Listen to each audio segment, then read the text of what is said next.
বুঝিয়ে দিচ্ছি।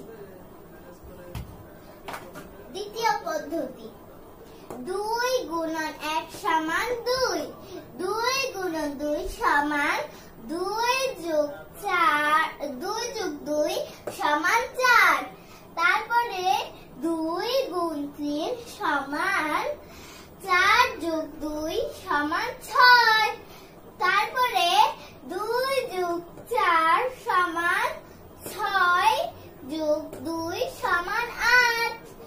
2 গুণন 5 সমান 8টা এখানে নিয়ে এসে 8 এর সাথে 2 যোগ করলে হয় 10।